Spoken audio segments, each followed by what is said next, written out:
All right, woo! There you go. Right on. Kill it, brother. Dang, you worked out. Now, Glenn, tell me a little bit about the hunger strike going on in all the prisons, in the news all over. Okay, 30,000 California prisoners are striking over solitary confinement issues.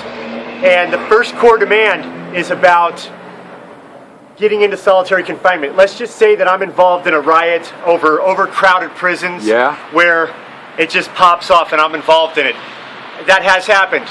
I was helping out some people that were outnumbered who happened to be Mexican. I'm white. Yeah. And they put that I was Southern Mexican and left me in the hole for 4 months for the riot, which is okay. That's okay. Okay. But the fact that they thought I was Mexican and Southern Mexican and didn't do any homework on it, so that when I left that prison out after I got out of the whole solitary confinement, and they sent me to another prison, that prison, since they didn't do their homework, stuck me in the hole again, solitary confinement. No way. Well, there's cases where people are in there for life in solitary confinement. That's 23 hours of lockdown in a cell a day.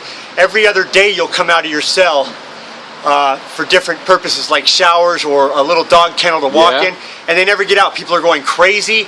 It's corrupt, and that's what the hunger strike's about. That's the first core demand. There's 5 core demands. So we've just talked about the first core demand, which is the validation process at getting into the hole and then not getting out. It's like a kangaroo court. There is no court of law to decide who is properly validated and who isn't. So they can put anybody in that they want to. They can. Some people become enemies because they're inmate lawyers and they file all kinds of paperwork and grievances, and they get picked on for that. That's a rare example. The bigger example is my example. I was just a drug criminal before I became a best-selling author. Right. And while in prison in California, being overcrowded without any rehabilitation, there's violence. It's just what happens when you stick too many people in there, and it's just survival of the fittest. Right. And so that's the process where they say, oh, you're a shot caller, or oh, you're a mobster, or this and that, and they just say it, and then they stick you in solitary, and there's no way out other than debriefing, which is pretty deep and dark and hard to explain, but I'll do that on TV. Thank you. Okay, thanks, Glenn.